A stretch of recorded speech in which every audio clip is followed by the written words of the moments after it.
All right, guys, in this episode, I interview my personal friend, Angelica Pompy, a photographer and educator, and we talked about her accidental CEO journey. Angelica shares her background in photography, from her early experiences with film cameras to working at a senior portrait studio. She also talks about how she started her own photography business and expanded into boudoir and maternity photography. The conversation then shifts to social media marketing, and Angelica provides actionable strategies for beginners. We also talked about the importance of networking and building genuine connections. And finally, we emphasize the significance of authenticity and networking in social media, encouraging you guys to show up as your true selves. We also touch a little bit on how to choose the right platform for your business, techniques for engaging the audience and fostering a community, and some advice for reassessing and revitalizing social media strategies. It was a great conversation with a lot of actionable items, and I hope you enjoy it. Let's dive in.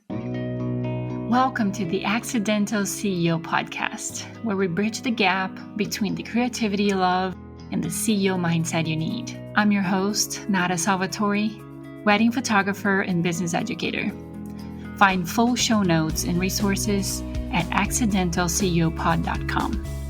Let's get into today's episode. Hello and welcome to the Accidental CEO podcast. Today I have with me my dear friend, amazing photographer and educator, Angelica Pompy. Welcome, Angelica.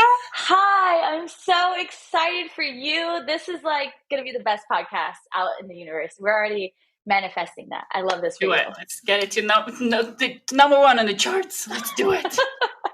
We're going to take it there. We're going to take it there today. Yes. We're going to be talking to you guys about all things social media and marketing and showing up and elevating your business. But first, I want Angelica to tell us her accidental CEO story, what she did before. She was an amazing photographer and educator. So take us there, Angelica. Yes, absolutely. So as Nada said, I'm Angelica Pompy. I'm the owner of Pompy Portraits Photography, where we specialize in photographing women in every season of their life, specifically for boudoir and maternity. And so how did we get here? Man, okay, this goes back to like high school. So I've always loved the camera. Well, let's even go back before that. As a kid, I was always the kid with the camera. My mom would video record everything, and she would pass me like those film cameras where you had to like do the little scrolly thing and like click. And I was like, oh, okay, we got to drop it off at Walmart and get it film developed. And like, that was like a whole field trip growing up. So that was really cool. And so that's kind of how I grew up. My mom always had the video camera, holiday parties, events. And then I went to high school. And I was like, I kind of like this thing. I got gifted a camera in high school, and I was like, oh, this could definitely be a thing. I applied to work at a local senior portrait studio here in our town, and I got accepted, and I worked there from the age of 16 and 17, so my junior and senior year, and I learned a lot. It was a high volume like studio, and it was a lot going on every day. And because of my skill set, I was pretty skilled. Like the entry level job there was like no experience needed. So because I had a little bit of experience of showing my portfolio, they're like, you're an elite photographer. I'm like, what does that mean? You're a pro. They're like, you can. I was like, okay. They're like, you're going to do one-on-one sessions with with our clients. So basically I do the cap and gown, take them through all the sets, and then we would do one scene outdoors. So that was a really cool experience. And I learned tons from like pricing to like structure, like all the unsexy things that we need to be thinking about as a creative that we don't. And their marketing is like top tier in our area. Like they are the senior portrait photography studio here. And so I'd learned a lot. And then I went to college, and I was always told like, that's a creative job. You can't make money doing that. So I went into the healthcare route, and I got my bachelor's in health administration. But I still picked up the camera from time to time to photograph friends, a lot of graduation shoots, and just kind of like just learned as much as I could. I did minor in photography because majoring in it was also very costly. I was like, wow, this lab fee, it was expensive. I was like, oh my God, I got to get all the things for the black and white, like the film, and like it was just a lot. So I was like, I feel like I can learn this on my own. So I took my skills to YouTube University. and we did tons of research, and I was very intrigued. I'm like, I feel like I could make money doing this, but I need to focus on graduation.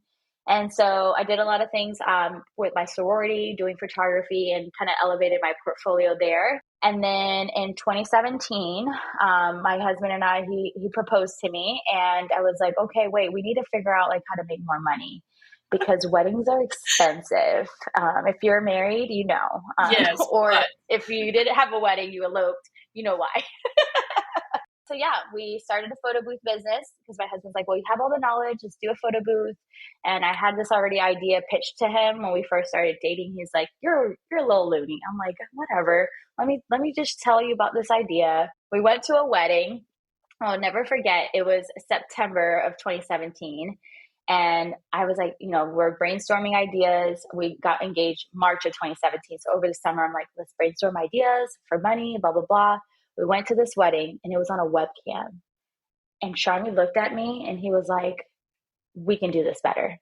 The backdrops were like very see through, it was paper props. And I'm like, I've already done the homework. Let's just do this photo booth thing. So I launched that in 2017. I put the camera down to hyper focus on that business. And since then, we've sold that business. We had that business for 7 years. And then in 2018, I rebranded my photography altogether. I was like true to color photographer. Now I have like a more warm tone with my editing style.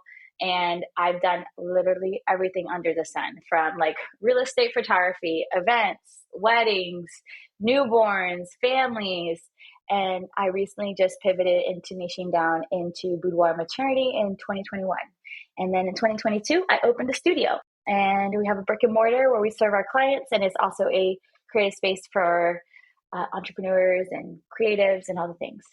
Wow, I do a yeah, lot. isn't it fun to go back and look at everything you've done? Yeah, I was like, dang, Yes, okay. I had So to here do we are that. today. Yeah, I had to do that for the first episode. It was definitely an interesting journey to look back, and I started way, way back. I was, sitting down and thinking about it. Where was I going to start the story? And I decided that for people to understand who I am and why I do the things the way I do now, they needed to know things from way back when. So I started, in Brazil, 9 years old, playing volleyball, kind of thing. So it's fun to go through that journey of looking at everything you've done, all the different things, and where you are now. Yeah, it's been fun road though. It's been fun, so fun along the way. I'm not even gonna lie. Yeah, it's a fun story. So Angelica and I used to work in the same place in the healthcare world.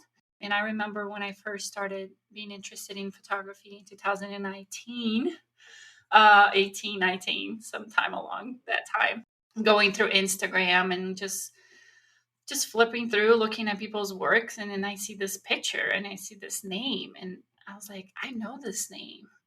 We've emailed back and forth many times, we talked about business stuff that we had to talk about, and I was like, I reached out and I said, hey, you're a photographer, and she's like, yeah. So like, I wanna meet. Let's talk about it. Let's grab lunch. And I was walking by a hallway one time and right by her office, so I just like knocked the door, stick my head in. He was like, hey. So, I thought you were gonna set me up. I was like, what is happening here? What are we talking about? Then she's like, I want to take you to lunch. I'm like, sure. what do you want from me? So that's, we started talking about photography and became friends and have done many, many things together since then. I was just talking to somebody that I interview for the podcast, talking about how we worked together during COVID and actually were very successful and it had a great year, even though it was a very hard year for a lot of people, where you and I just got together and took the time to be creative and think about different things we could do and put that time into other things other than shooting when we couldn't shoot. And we both had a very successful year that year and hit six figures. So Yeah, that was a wild time. I'm like, it what are we was. gonna do? It was good. It was good brainstorming, challenging, but also I feel like a lot of times it gives us the confidence that we have today that like we know we can do it if we just sit down and think about it and plan for it and put the work because we have done it in such extreme circumstances before. It definitely gives us confidence to know Hmm. that we can do things now. So let's go into our topic for today, talking about a little marketing and social media. So a lot of business owners get overwhelmed with just the vast landscape of social media. What are some simple, actionable strategies that you can recommend for someone that's just starting into getting into their business into social media? Yeah. Oh, that's such a good question. So for a beginner, you're probably looking at what are my options? We have Facebook, Instagram, X, TikTok, like LinkedIn, Pinterest. And what I tell people is do what's easiest for you to show up on. Let's start there because you don't even know who your ideal client is or where they're hanging out. So pick a platform that you enjoy most or that you feel like it's easiest for you to learn and then go from there. Like I said, test it out, post a couple times. Do you enjoy being creative? People tend to forget like social media is not, it shouldn't be hard. It should be fun. You want to enjoy talking about yourself, your business, your services, who you are. And if it becomes a task, it's never going to get done. So pick a platform you definitely enjoy. What did you start with? What was your go-to for a social media platform for your business? Yeah, it was Instagram. Instagram. Yeah, it's since starting until now, it is definitely went different levels. Like it's so many more features now than when I first started. Yeah. It would used to just be a photo platform. I remember when that was like the thing. It was just photo, no video, no carousels. You post one picture and like Picture at a add all the time. filters. Yeah. So crazy. So yeah, Instagram. And I actually grew my business my first 2 years just from Instagram. I didn't have a website. Like I just grew my portfolio on my Instagram and people get super overwhelmed with like, oh, I need to do all the things. Like I tell people start with what you can do to get clients, get their money and serve them. Like what are those things that you need? A website is nice to have, but it's not a must have at the beginning of business. Like you want to get their contact form. What do you need to get that? Typically a CRM system. So yeah, Instagram, and to this day, it is my platform that is my go-to. I do have the information feed to like Facebook automatically, and then we are repurposing the content into other platforms. But Instagram is still my bread and butter for my business. Yeah. Do you have you dipped your toes into TikTok yet? It's just it's hard. I'm like I feel like I'm not hip anymore. I don't know. It's just funny. Oh, The features yes, are you different. are. No way. Let me listen. It's still different. I feel like Instagram is just straight to the point. TikTok, you have effects and like different things, and I don't have honestly I don't have time to learn something new right now. If I have the capacity to learn something new, I would. But I know a lot of boudoir photographers specifically that have huge success, and I actually got a lead from TikTok from repurposing my content. So Mhm. literally just putting what's on Instagram there with no strategy in mind, and I got an inquiry because she saw another photographer in her area or another photographer on TikTok, and then she Googled a boudoir photographer in our area, and that's how she found me. It's challenging having to, you have to spend all the time learning, and then you finally master something. Like you feel like you have Instagram down and you can make your reels and you know the strategies and you know the posting, ins and outs, and then this new platform shows up. And then now the time you're spending trying to create content for one platform is maybe the same amount of time that you need to put into the new platform to learn everything. So like you said, I've definitely seen people have success into being there. I have tried to do a few things here and there and kind of repurpose some content, but I'm on the same boat. It's hard to find the time to, try to be everywhere. I'd rather be in one place consistently and then show up consistently than try to be everywhere and end up being nowhere. Yeah, definitely. So we know network is often something that people talk about as being very crucial element for the business success.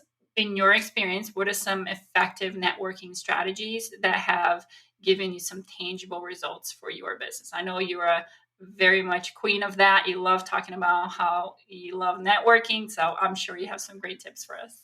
Yes. Oh, networking. I could talk about networking forever. Like it is, I tell people the most powerful thing that you can do as a marketing strategy for your business. Instead of fighting the internet gods on the algorithms, like building that one-on-one human connection can really be pivotal for your business.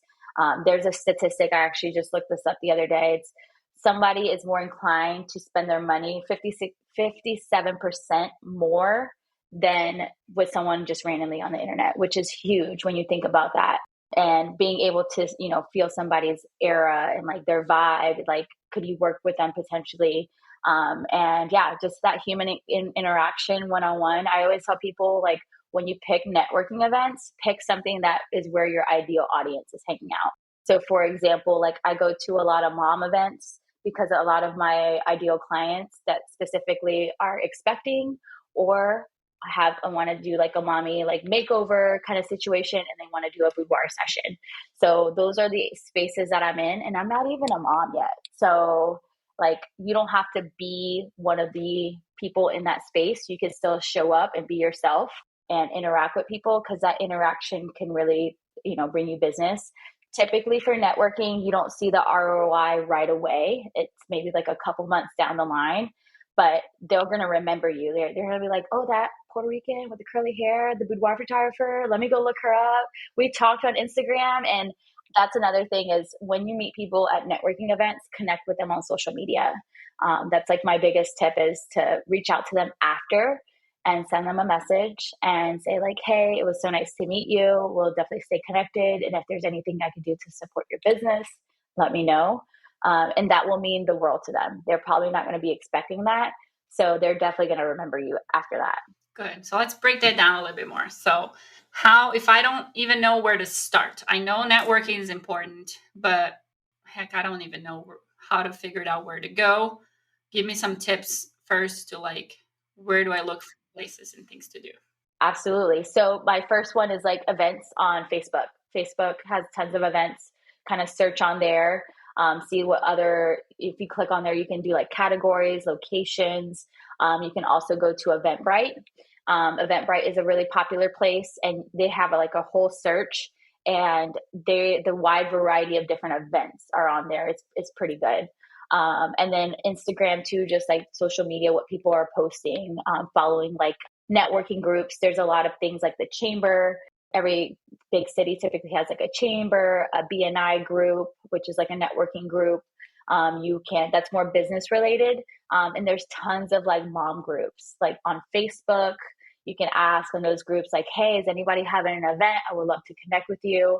And it's scary. It's scary to go to these things, but I promise it is so worth it. Like, it's so worth it. Give them some tips of, okay, you picked your event, you're going, you're by yourself. What are some of the things that you got to make sure that you focus on for that event? What is going to be your homework? What you should focus on? How do you get over that little fear of, I'm going to a place where I don't know anybody? So my biggest tip is to just build an authentic connection.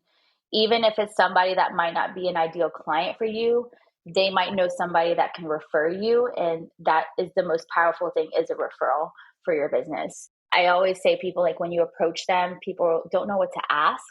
I would say ask open-ended questions. So my first question is typically like, how did you hear about the event? It's not a yes and no answer, which is a closed-ended question. It's a question that makes them, explain themselves. And if someone gives me a short answer, I'm like, tell me more. Like, you just found it on Facebook? Like, how? So, like, let them elaborate. And as a person asking the questions, you should be doing 70% of the listening. So, continue to ask and listen and then kind of feedback off of that. And I try not to ask things that are not too personal. Like, do you have kids or something like that? Unless we're like at a kids event, obviously, then that would be probably relevant. Just kind of keep it high level. Like, what do you do for work? And then like, how did you get into that? Like simple things like that people don't think are conversational starters. Because the goal is to try to find where there's like a commonality between the two of you in the conversation. Just really connect with them. So maybe these events, not everybody's an entrepreneur. So some people work in corporate, like whatever they're, or stay at home mom, whatever that looks like for them. But when you're asking them these questions, they feel heard and they're like, oh, they actually want to get to know me.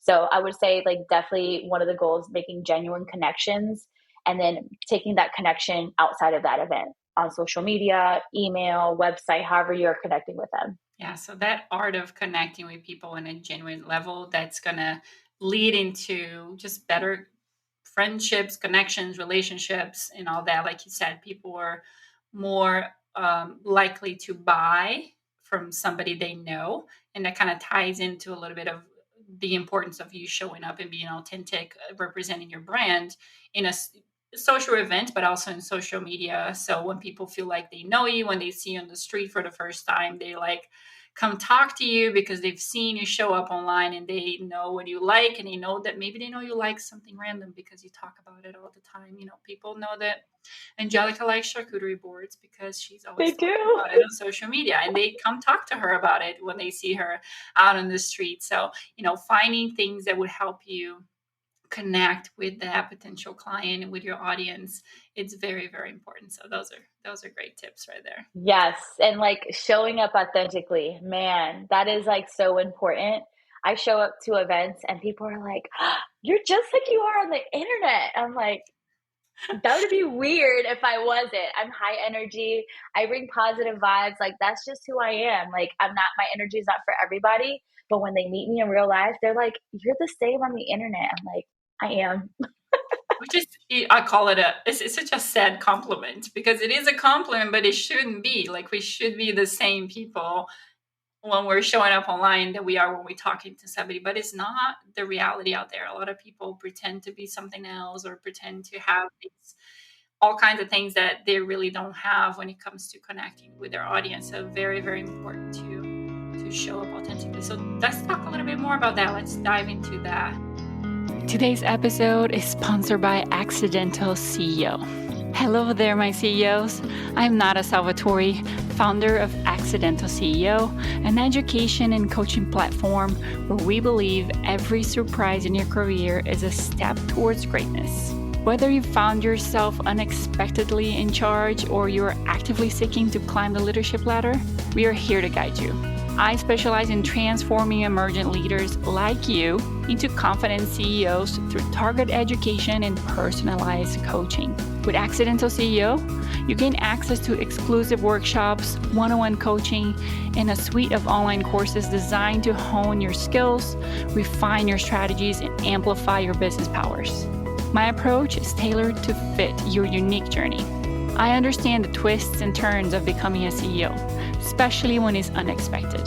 That's why my programs are flexible, comprehensive, and driven by real-world success experiences. Don't just take the lead, master it. Our supportive community is here to ensure you emerge as a visionary leader, equipped to navigate any challenges and seize all opportunities. Visit us today at accidentalceo.co to learn more about how we can help transform your accidental position into a deliberate and successful leadership legacy. Accidental CEO, where you learn to lead not by chance, but by choice. So how can people do that? How can they consciously plan to be authentic, showing up authentic, but not let some other things worry and get in the way? Yeah. So I think the biggest hurdle that people have with showing up authentically is not knowing how to. And so, like, the first step is like this: start talking to the camera more. You have to practice, practice, practice. The more you do it, easier it gets. Like, it comes like second nature to me now. But I'm on my adventure of doing a YouTube channel, and like, that is so fucking hard right now. I'm like, why? I talk to the camera every single day of my life. I love the camera. I do stories, I do reels. Like, it shouldn't be any different, but it is, and it's hard. But I know the more that I do it, the easier it's going to get. And I tell people, just show up as who you are. Like, I have a little bit of a sailor mouth. So I'm not going to like not say those things, because it might come out at a session and then it's going to be like, oh my God, did she just like cuss at me, or is she cussing with me? Or like, What's I don't happening? want that to be a surprise. And like, I'm high energy. So I show up on the stories that way, like the same way I would like when I approach someone. And that's what I tell people. You don't have to be high energy, like, go getter kind of personality to show up authentically. If you're like chill and mellow, like just show like your Zen vibes. I follow a friend of mine. She's a photographer, and she does like this 60 seconds of silence. And she like puts on sound and does like it's nothing but like just like a small movement and like a sound. And every time I watch her story, it just brings me like peace. I'm like, oh, I'm going to watch all 60 seconds of this.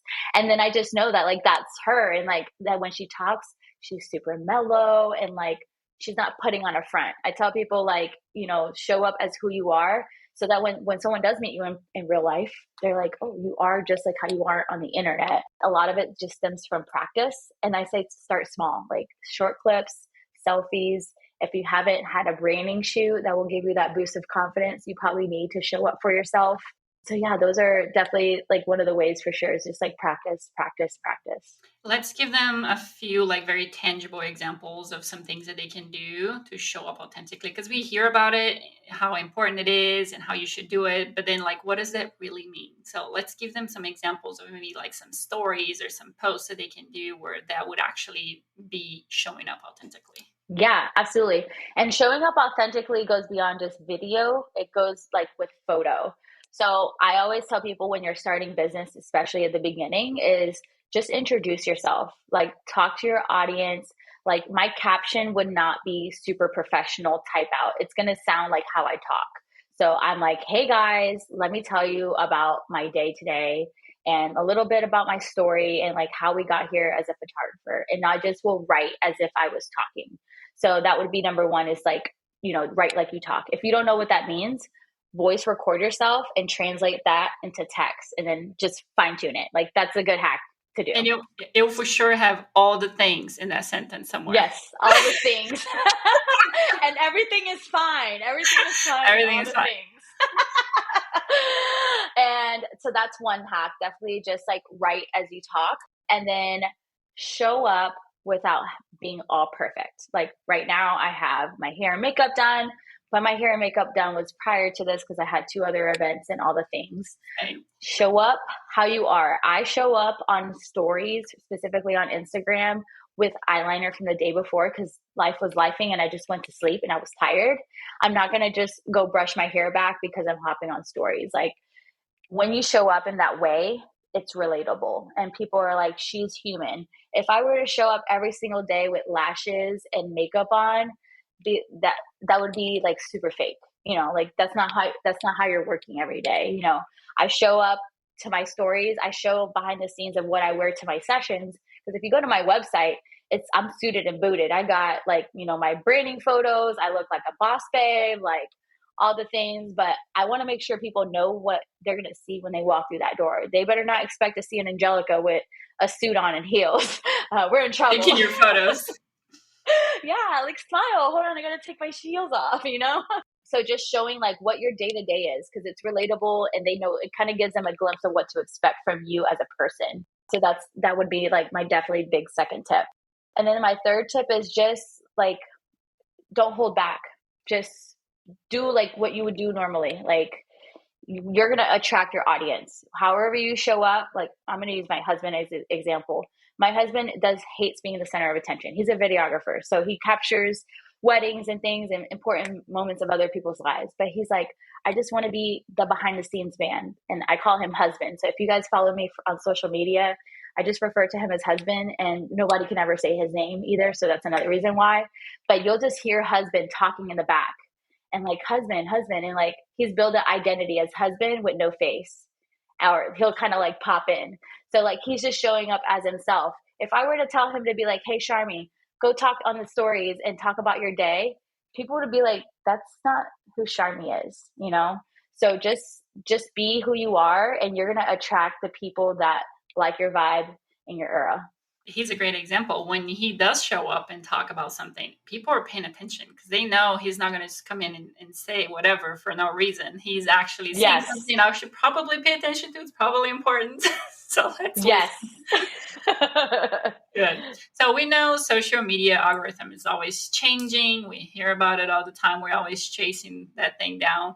How should a business adapt their marketing strategy to stay relevant and kind of maintain or increase their visibility on that platform? Any tips for how to stay connected with that? Yeah. So my biggest tip is to take your audience from social media and to a platform you own.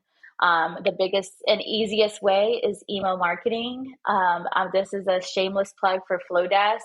I'm a Flowdesk user and they make email marketing fun and easy, to be honest. Prior to about a year and a half ago, you asked me what email marketing was and I'd be like, huh?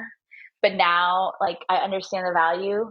And it's so funny because Instagram actually went down yesterday and people were freaking out. They're like, I can't connect to the people. I was talking to someone in the DMs. I'm like, well, I just sent an email to my email list. And I'm like, hey guys, like, we're still here. I just want to make sure. And you know how many responses I got? I got 5 email responses. And all I did was just mention like my email marketing platform, and I had somebody sign up. Like, it was a very simple email, but I'm connected with my people outside of the internet. And that is a platform that you own. You can download their emails and names. And in the event that something happens, you can still stay connected with your audience. And people that sign up for the email list are raising their hand very high and saying, I want to know more about you and your business. Well, now you're talking to what we call a warm audience. So people that actually want to talk to you, not a cold audience. So people that at some point in time gave you their information, maybe in exchange to something you offer them, or maybe just because you asked them if they wanted to be on your list, and maybe find out things first whenever you have a session or something like that. So these people are invested into learning from you, into listening what you have to say. So it's a way better connected audience to work, especially when you're a service provider or a product provider like we are, than to try to just throw things out into the www out there and try to see if somebody connect with it. Yes, and I have one stat I want to share. I'm a stat girly. I'm like, the numbers and Oh, all of you're a that, you stat need to girl know. now. Look at you. I know. I love numbers. Numbers are sexy. Oh no! Look at how far we've come. This is new. This is new. This is about a year and a half now. But there is a stat out there, but only 5% of your audience sees your Instagram posts versus 55% of your email list will see that email. That's a huge difference.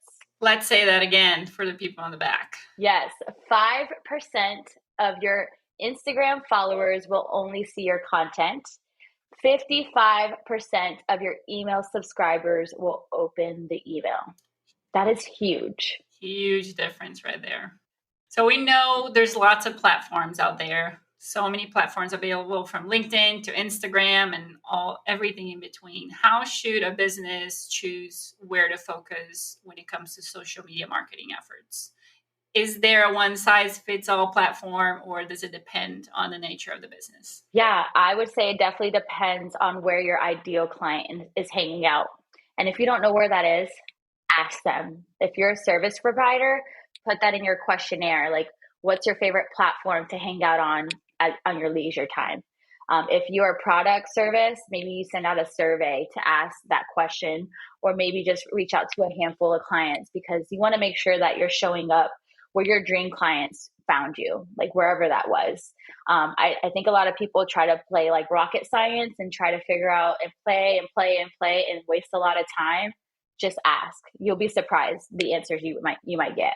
Not assuming and just asking. It's a crazy Yeah, concept. it's crazy. But that's a great idea to actually put it on your questionnaire. And as you meet people, as you're doing those consultations and meeting your clients, you know who your ideal clients are. So you have maybe this client that you know it's the ideal client. They came to the session, they booked the session that you wanted them to book. They maybe purchase some extra products afterwards. And so that's your ideal client. If you miss the opportunity to ask those people, where are they hanging out? Where are they going to consume information? Where are they going to consume services and products? You're missing a huge opportunity to be connected with the type of people that you're interested in be serving and selling to. Yeah, it's so good. And I think if we want to take it to another level, figure out the time frame that they're hanging out on this platform. For example, I serve a lot of mamas to be. Sleep and nausea, like not sleeping through the night, is a thing. So I get a lot of inquiries at night for maternity. So anytime I'm doing maternity posts, I usually do it after dinner. If I'm doing boudoir posts, I usually get inquiries around lunchtime in the afternoons. Yeah. That means people are looking at my stuff at work, kind of secretly from their partner, if they're doing it for their partner. Lunch break. So, yeah. I'm like, I'm going to do this thing. So just know you can, figure out, and to know that information, you can just watch your analytics. That information is free on Google Analytics, on Instagram Analytics, Meta now. So yeah, just that information is out there. So when you're ready to really get into strategy and marketing, that's going to be vital for you. I'm digging stats Angelica. I like her. You like her? I like her a lot. Oh, I love it. So let's talk about user engagement a little bit. So we know that's a very important key to be successful in social media when it comes to marketing. So what are some of the techniques that you have found that are very effective when it comes to engaging the audience and fostering that community around your brand? Yeah. Oh, such a good question. First things first is be social on social media. I know that sounds so basic, but we mindlessly scroll a lot more than you probably think or know. And if you don't know, your phone will tell you how many hours you spend on an app. So Yep. go look it up. You might be surprised. And so I would say definitely first things first is just like if you see somebody post on their story or their feed, encourage them if they're going through a hard time, congratulate them. Every time you comment or message them, it's a gentle reminder of what you do, your product, your service, without you even saying like, I'm commenting, congratulations. By the way, if you need photography, it just automatically, they will remember, oh, this is Angelica. Oh, what does she do? She's a photographer. So it's a gentle reminder to people what you do. Another thing is to engage with them. So you can do like polls on your stories, on your feed, on your captions. It really kind of to gauge like what you want your audience, what audience wants to see from you. It just really depends. Like if you don't know where to start with content, ask the people that are following you. They will tell you like what they want to see. So post like engaging content that way. Something that's not too personal, but where they can just like click and not feel entitled. Like I have to respond with a phrase or a word. And I think those like are two definitely the bigger ones, but staying connected with other people, like, when you connect with them and you're like, oh, you met a friend of a friend, follow their friend and then get to know them a little bit more through social media, engaging in their platform because they might need your service or product as well. Yeah, I've been really enjoying the poll feature on the posts now that we have an Instagram. So you can ask people some good questions in there to have them interact with your post, not just in your stories. Just another level of again interaction in there, and in how get to help you find out information on how you can better serve them. So that has been fun to use. I love it. Yeah, that's a new feature, and that one's pretty poppin' nowadays. And let me tell you a fun fact. When you use these apps, when you use their latest and greatest features, they give you like 5 cool points kind of behind the scenes. They love when people use those new features. So if you're not already, go try and use that feature. Get your Instagram points. Yes. So the last thing I want to talk about is for businesses that have been using these platforms for a while now and they haven't yet seen a significant result from their networking or their social media marketing efforts. What are some of the advice you give them to kind of reassess and revitalize their strategies? Yeah, I would just say, figure out what is the goal that you want from social media. Be more strategic with posting, like posting with a purpose and not posting and praying. So, figure out what is your goal for the quarter in your business and then break that goal down by each month. And how can you make that goal happen through content? Like, what do you need to be posting about? So, if it's to sell like a new product line that's coming out and you want to meet X amount of products sold, you need to talk about that product in like different levels. Like, what does the product mean for your business? How is it beneficial to your audience? Or how was the story behind it? Like breaking down all the things about that product. If you're a service-based industry expert, like show up as the expert. Talk about like how you serve your clients. Talk about what it's like to work with you. Break down your services. What's your booking process? Like whatever that goal is for the month for your business, that is where your content should stem from. And if you struggle with quarterly content planning, let me know. I have a quarterly content planner mini course, and I kind of outline all the details of like how to break that down from quarterly goal to monthly goal to content. And you also have a spreadsheet to outline that content. Yeah, we'll make sure to link that on the show notes for you guys too. Tell us a story in a time where you used social media and had a huge win in your business. Yeah. Oh man, huge Because win. I know you have lots of wins, so I want a I big one. do. I want one I to do. get them inspired and motivated to be out there more often. So let me see. Ooh, huge win. Okay, I'm gonna use why strategy is important. And I'm going to give you a win and then I'm going to give you a recent fail that just happened to me. Like it's Okay, literally like a love it. bread, like proof in the pudding, whatever they say. So my mini sessions, I always market those 6 weeks before. I talk about it. I break it down. I'm like bleeding mini sessions out of my mouth. I talk about it so much. And then I have a launch, and I launch it to my email list first. I sell about 50% of that. And then within 24 to 48 hours after I post it on socials, they sell out. Great. It's awesome. My mini session averages about 10K every time I do them on the weekends. It's usually a 1 day or 2 day event. And I was like, okay, I've been doing mini sessions. I created a course on mini sessions. I've been practicing this rhythm of how to market my mini sessions. And this is all marketing on Instagram specifically, and it automatically feeds to Facebook. And on the outline of this year's calendar, I was supposed to launch my mini sessions last Friday. Well, I did not prime my audience. I didn't talk about it at all. But my thoughts were, I have the audience on my email list. I have a following. I've been doing this for 4 years. Every single year I do spring and fall mini sessions. And when I launched that email